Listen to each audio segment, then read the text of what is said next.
Are US alliances crumbling over oil? Welcome to today's brief, March the 26th, 2026. Today we are looking at three events that are shaking the global system. First, a massive energy chokehold. Second, the possible end of American military invincibility.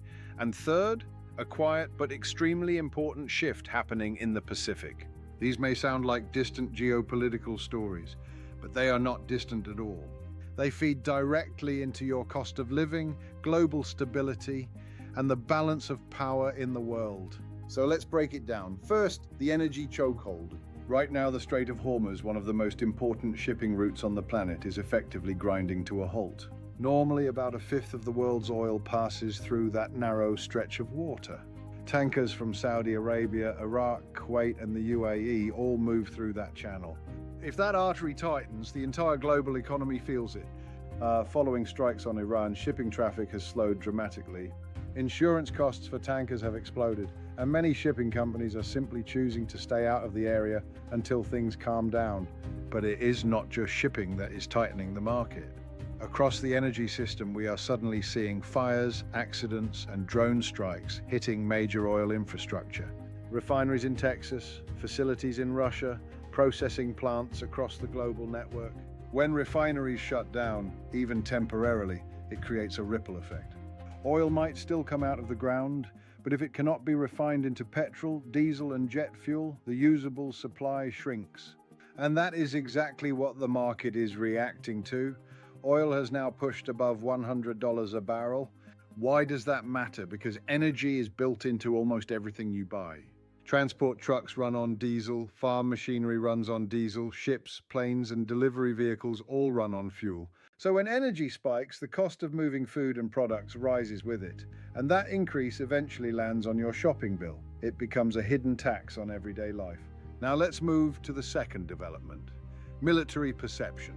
For decades, the United States relied heavily on something called deterrence. Not just raw military strength, but the belief that American forces were essentially untouchable. The idea was simple: if you attack us, you will lose badly.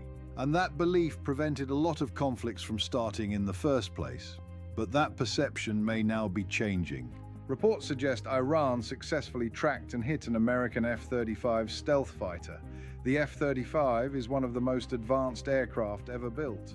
Stealth technology is designed specifically so radar systems struggle to detect it.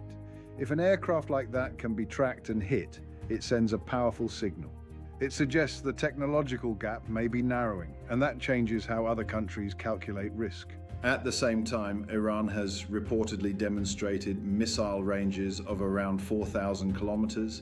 That suddenly puts a number of strategic military bases within reach. Even bases that analysts once believed were relatively safe.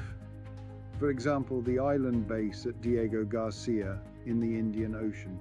When new weapons extend the reach of a regional power, the strategic map changes overnight.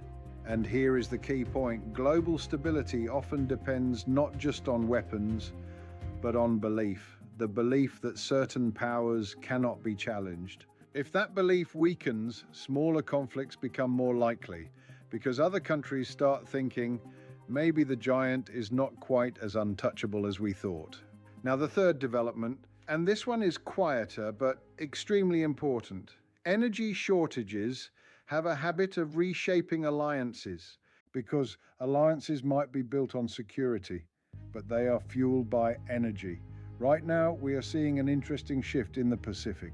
The Philippines, traditionally one of the United States' strongest allies in the region, is now discussing possible joint oil exploration with China in the South China Sea. On the surface, that might seem surprising. The two countries have long-standing disputes over those waters. But when energy becomes scarce, countries start thinking differently. Because if your economy needs fuel to keep moving, you will look for energy wherever it can be found, even if that means negotiating with a rival. This is one of the oldest rules in geopolitics. Security alliances are powerful, but energy security can sometimes be even more powerful. So when we connect the dots, a pattern begins to appear: energy pressure, changing military perception, and shifting alliances. When energy becomes scarce, economies wobble. When economies wobble, governments get nervous. And when the perception of military dominance weakens, countries start securing their own lifelines. Sometimes that strengthens alliances, but sometimes it means quietly making deals with rivals. Over the next 24 to 72 hours, there are two things to watch. First, strategic oil reserves. Many countries keep emergency stockpiles of oil for moments like this. If governments start releasing those reserves, they are trying to calm the market and stabilize prices. But if reserves are released and prices still stay high, that suggests the energy squeeze is deeper than expected. Second, watch how other major powers react. If countries sense that American deterrence is weakening, they may start testing boundaries in their own regions. Nothing dramatic at first. Just small moves that probe the edges of the system. History shows this is often how larger geopolitical shifts begin. So we may now be approaching a fork in the road. Either strategic reserves calm the markets, or this energy squeeze continues and neutral countries start pivoting toward whichever power can keep their economies running. In other words, energy may start deciding who stands with whom. So here's the question. Do strategic reserves calm the markets? Or does this energy shock trigger a much bigger geopolitical realignment? Let me know what you think.